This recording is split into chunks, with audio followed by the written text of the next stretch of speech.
मेला क्षेत्र में संतों की विराट धर्म संसद का आयोजन हो रहा है। कई अखाड़ों के मुखिया समेत बड़े संत धर्म संसद में पहुंचे हैं। कथावाचक देवकीनंदन ठाकुर की अगुवाई में महाकुंभ मेला क्षेत्र में विराट सनातन धर्म संसद का आयोजन हो रहा है। धर्म संसद में सनातन बोर्ड के गठन पर भी चर्चा हो रही है।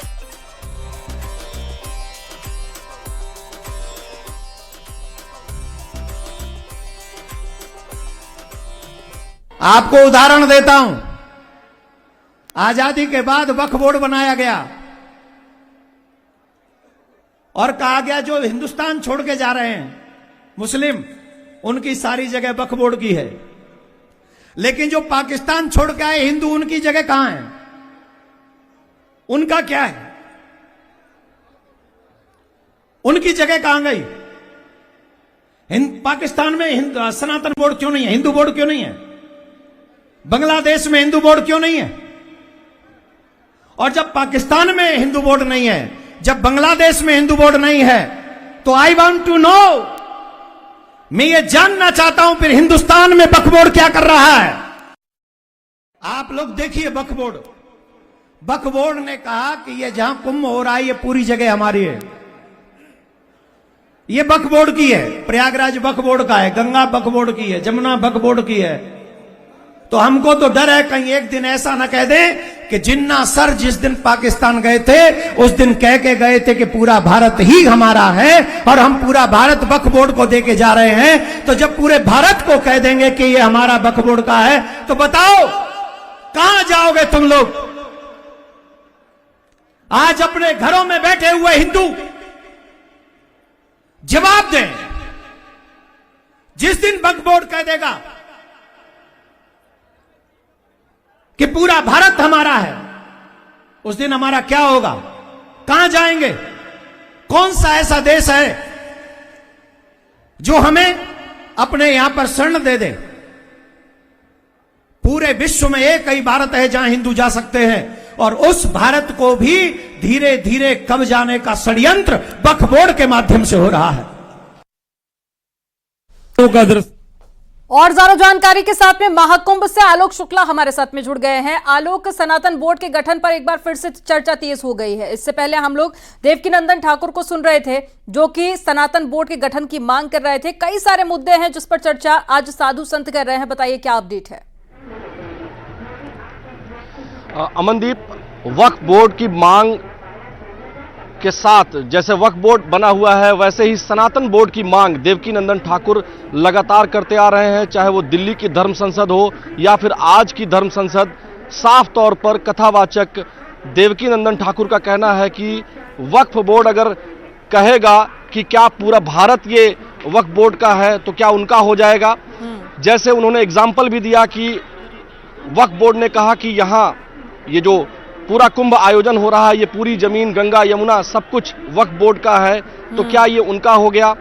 ये सारी बातें देवकीनंदन ठाकुर ने उठाई हैं और एक तरह से जनमानस से वो सीधा कनेक्ट करते हुए नजर आए कि क्या अगर पूरे भारत को वक्फ बोर्ड कह दिया जाएगा तो हिंदू समाज, सनातन के लोग इसको स्वीकार कर पाएंगे। कुल मिलाकर देवकीनंदन ठाकुर ने कहा है कि न वो पद चाहते हैं न प्रतिष्ठा चाहते हैं, वह भारत सुरक्षित रहे, इसलिए वह सनातन बोर्ड की मांग कर रहे हैं। वक्फ बोर्ड जो आजादी के बाद बनाया गया था उसी की तर्ज पर वह सनातन बोर्ड चाहते हैं ताकि जो हिंदुओं के मंदिर हैं वह सरकार के नियंत्रण से बाहर हो जाएं। देवकीनंदन ठाकुर लगातार ये भी कहते आए हैं कि अगर सरकार के नियंत्रण में तमाम हिंदू धर्मस्थल रहेंगे तो इससे दिक्कत ये होगी कि धीरे धीरे जो उसमें पैसा आता है, जो उसमें धन संपदा आती है, वह विधर्मियों के पास, ऐसा उनका कहना है, या दूसरे धर्म के लोगों के उन्नयन के लिए खर्च होता है, न कि हिंदुओं के लिए खर्च होता है।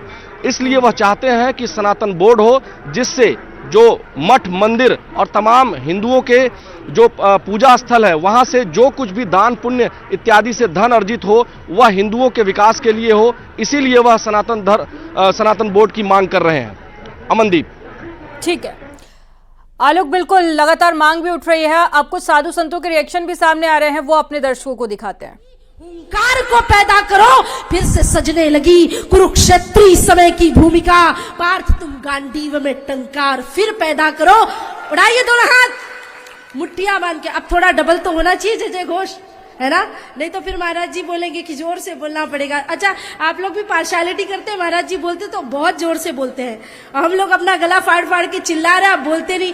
पीछे वाले भी दोनों हाथ ऊपर उठा के एकदम सीधे, ऐसे ऐसे क्या है, एकदम सीधे हाथ, है ना, दोनों हाथ ऊपर उठा के, भारत माता की, भारत माता की, जय जय श्री राम, जय जय श्री राम, जय जय श्री राम।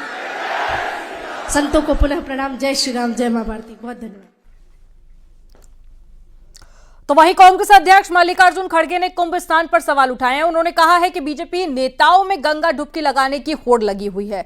गंगा में डुबकी लगाने से गरीबी दूर नहीं होगी, किसी की आस्था को ठेस नहीं पहुंचाना चाहता। कि जो झूठे वायदे जो बोलते हैं उसमें मत जाओ। अरे भाई, गंगा में डुबकी लेने से गरीबी दूर होती क्या? आपको खाना मिलता पेट को। मैं किसी की आस्था के ऊपर ठोस नहीं लगाना चाहता हूं। अगर किसी को दुख हुआ तो मैं माफी चाहता हूं, लेकिन आप बताइए, अरे जब बच्चा भूखा मर रहा है, बच्चा स्कूल में नहीं जा रहा है, मजदूरों को मजदूरी नहीं मिल रही है, जब ये है तो ये लोग जाकर हजारों रुपए खर्च करके कंपटीशन पे डुबकियां मार रहे।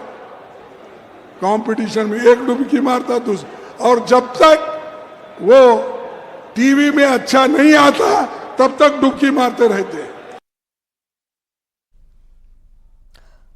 मल्लिकार्जुन खड़गे के बयान पर बीजेपी ने पलटवार किया है। कांग्रेस पार्टी सनातन विरोधी है, ये बीजेपी की तरफ से कहा गया। महाकुंभ में एक है तो सेफ दिख रहा है, महाकुंभ में सनातन की भव्यता दिख रही है।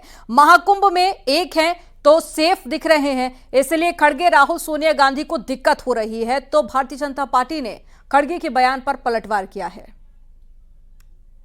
कांग्रेस पार्टी को इस बात से नफरत है कि महाकुंभ पर एक है तो सेफ है दिख रहा है, महाकुंभ पर सनातन की भव्यता दिख रही है। इसीलिए इनको महाकुंभ में जो व्यक्ति जो सनातनी डुबकी लगाता है, इनके लिए वो पापी दिखता है। ये तुष्टीकरण करने वाले लोग, जिनने भगवा को आतंकवाद से जोड़ा था, जिनने सनातन को डेंगू मलेरिया एड्स कहा था, आज वो समझ चुके हैं कि राहुल गांधी की रणनीति हिंदू समाज को बांटने की फ्लॉप हो रही है। 40 करोड़ से ज्यादा श्रद्धालु सनातन की भव्यता का सम्मान करते हुए महाकुंभ में आ रहे हैं। आज ये स्पष्ट हो चुका है कि कांग्रेस पार्टी सनातन विरोधी है और महाकुंभ में आ रहा हर शख्स सनातन प्रेमी है, सनातन की भव्यता का सम्मान करता है। महाकुंभ में श्रद्धालुओं की सुरक्षा के लिए पुलिस पूरी तरह से मुस्तैद है। महाकुंभ क्षेत्र में आधुनिक सुविधाओं से लैस पुलिस कंट्रोल रूम बनाया गया है। आईसीसीसी में 24 घंटे निगरानी की जा रही है। पुलिस और प्रशासन के आला अफसर हालात पर नजर बनाए हुए हैं। वीवीआईपी मूवमेंट के लिए भी खास इंतजाम किए गए हैं। देश के कोने कोने से श्रद्धालु यहां पहुंच रहे हैं और ऐसे में पुलिस ने अपनी पैनी नजर बनाई। ICCC का कंट्रोल रूम में न्यूज 18 टीम मौजूद है। आप देख सकते हैं कि सारे ऑफिसर्स कैसे अपनी पैनी नजर बनाए। राउंड द क्लॉक यहां कैमरे पर मॉनिटरिंग हो रही है और अगर बात की जाए एक एक मॉनिटर्स पर लोग देख रहे हैं और ऐसे में देखा जा सकता है कि खुद एक IPS हैं अमित कुमार जी। उसमें सर क्या चीजें मेन है जो आप ऑब्जर्व कर रहे हैं इस वक्त? सर इस टाइम हम लोग क्राउड का मूवमेंट, क्राउड फ्लो मैनेज कर रहे हैं, ट्रैफिक फ्लो मैनेज कर रहे हैं, पेडेस्ट्रियन ट्रैफिक मैनेज कर रहे हैं और कहीं पे भी क्राउड जो है फनलिंग ना हो, उसका मर्जिंग ना हो, इस चीज़ों पे हमारे ध्यान है। साथ ही जो पॉन्टून ब्रिजेस हैं उन पे भी ट्रैफिक एक सुचारू रूप से चलता रहे और किसी प्रकार की कोई डेंजर सिचुएशन पैदा ना हो। अगर किसी भी तरीके की हमको इस तरीके की कोई डेंजर सिचुएशन पैदा होने का इंडिकेशन मिलता है तो हम उसी समय तुरंत जो हमारी पार्टीज हैं, जो हमारी टीम्स हैं और QRTs हैं, उनको उसी टाइम मोबिलाइज करते हैं और उनको वो सिचुएशन जो है उसको करेक्ट करते हैं। सर सबसे ज्यादा किस सेगमेंट पे लोड है? देखिए आप देखिए ये सेगमेंट है, अगर आप बात करें कलीराम, किस पे सबसे ज्यादा आपको लोड समझ आ रहा है? सर देखिए कुंभ मेला जो है सभी लोगों की आस्था से जुड़ा है। हर एक जो एरिया है वो हमारे लिए क्रिटिकल है। तो जैसा कि आप देख पा रहे हैं कि भीड़ का काफ़ी ज़्यादा इनफ्लो है। सभी सेगमेंट्स हमारे लिए इम्पोर्टेंट है। हम इसीलिए जो क्राउड है उसको इस तरीके से मैनेज करते हैं कि किसी एक पर्टिकुलर एरिया पे ज़्यादा बोझ ना हो, और जो हमारे कनेक्टिंग या तो ब्रिजेस हैं या फिर रोड्स हैं, इंपॉर्टेंट रोड्स हैं, उसके थ्रू हम क्राउड को इधर से उधर एरिया में भेज करके क्राउड को मैनेजेबल लेवल्स तक हम रखते हैं। सर वीआईपी और वीवीआईपी का भी एक बहुत मूवमेंट है, तो वो कितना चैलेंज है और इससे कितना उसमें मदद मिल रही है सर? वीआईपी मूवमेंट के लिए हमारी अलग टीम्स लगी हुई हैं और क्राउड मैनेजमेंट भी हम लोग कर रहे हैं। सभी काम सुचारू रूप से चले, इसके लिए हम कटिबद्ध हैं और कर्तव्य रखते हैं। महाकुंभ में श्रद्धालुओं की सुविधाओं के लिए हर तरह के इंतजाम किए गए हैं। वहीं पीने के पानी के लिए जगह जगह पर वाटर एटीएम लगाए गए हैं, जिससे श्रद्धालुओं को साफ पानी मुहैया कराया जा रहा है। पानी की भी खास व्यवस्था की गई है।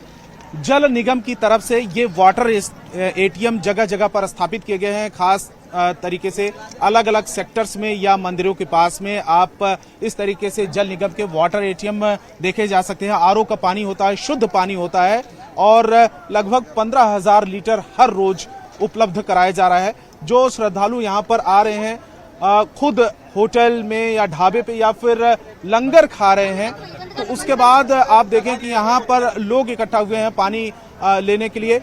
इस वाटर एटीएम में ऑपरेटर भी है, इसको चलाने वाले ऑपरेटर भी हैं। ये बताओ कि भीड़ तो रोज होती होगी? जी सर। जी सर, इसी तरह भीड़ रोज होती है। रोज होती है जी सर। तो पानी शुद्ध होता है, साफ? जी सर। अच्छा क्वालिटी का होता है? अच्छा क्वालिटी का होता है आरओ का। अच्छा। आरओ का पानी होता है, शुद्ध होता है, साफ होता है, स्वच्छता का खास ख्याल रखा। कहाँ से आप? बॉर्डर से। पानी बढ़िया है? हाँ बहुत अच्छा है। जैसे घर पे पीते हो वैसे ही? हाँ वैसे उससे भी अच्छा है। हाँ? बढ़िया अच्छा है। अच्छा लग रहा है पानी? हाँ, पानी पानी अच्छा है। जी सर, हम सिद्धार्थ नगर से हैं और मतलब इस समय महाकुंभ में हम बराबर आते रहे। इस बार जो व्यवस्था दिखाई पड़ रही है, ऐसी व्यवस्था हमने कभी देखी नहीं। इस बार बहुत बढ़िया व्यवस्था है, हर बाल की तरह से अच्छी। मतलब यहाँ पे खाना भी खाइए, वो भी फ्री में है, कम से कम भंडारे लगे हैं, पीने के लिए शुद्ध पानी अपने अपने शिविर में हर व्यक्ति चला रहा है भंडारा।